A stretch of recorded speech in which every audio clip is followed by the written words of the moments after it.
I've been snorkeling a few places around the Western Hemisphere, and I've learned just enough to know that good gear and good locations make all the difference.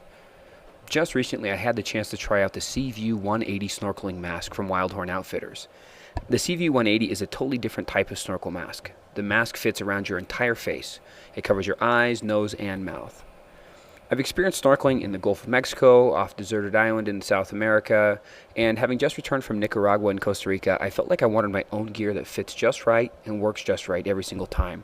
So after having kept my eye on it for a while, I finally ordered the WildHorn Outfitters Seaview 180.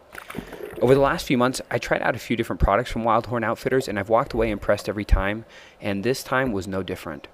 After trying this mask, I did have one big regret, and that was not ordering the mask a few months ago. I really wish I could have had it when I was in Central America. Here's why. First, visibility. It's not easy to describe how amazing the visibility is in this mask. It's a completely different visual experience than any other snorkel equipment I've used. Second, breathing. With this mask, the breathing experience is really different. Like I said, it covers your nose and mouth. Now, I'm not worried about breathing at all when I'm wearing this mask, which is kind of weird. Usually when I'm snorkeling, I have to think about how I breathe through my mouth and not my nose. I got to keep a tight seal with the mouthpiece that I'm biting onto, and I got to make sure I don't breathe in too late after going and diving under the water. With this mask, I feel so much more comfortable and normal. The mask covers your whole face, so you can breathe out of your mouth or your nose. Also, if you try to breathe in while you're submerged, no water actually comes into your mask. You feel the pull of trying to breathe and air not coming, but that's about it. Also, if you do get water in your mask, there's a small valve that when you stand up and your head comes out of the water drains right out the bottom of the mask. Next, when it came to fog, I was a little worried about it. When I tried the mask on at home after I bought it, it seemed to fog up a little bit after I wore it for a little while. But when I took it to the water, I had absolutely zero issues with fog. I was planning on purchasing some anti-fog spray, but now I'm going to wait and see if I need it later on.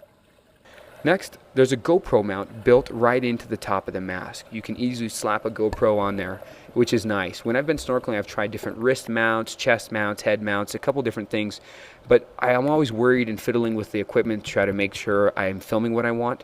With this mount, I know it's facing the right way. I can angle, I can adjust the angle on the fly. I can just reach up and angle it up, down, however I need to. It's really, really easy to use. I feel like I'm always going to get the right shot. It's quick and it's easy. Overall, that's the summary of this mask. It's quick, it's easy to use, it's fantastic. I got used to it so quick, and I think it's easy enough that my young daughters would love to have masks of their own. Overall, if you snorkel regularly, or if you're thinking of picking up equipment for your first snorkel adventure, I really can't recommend this mask more highly.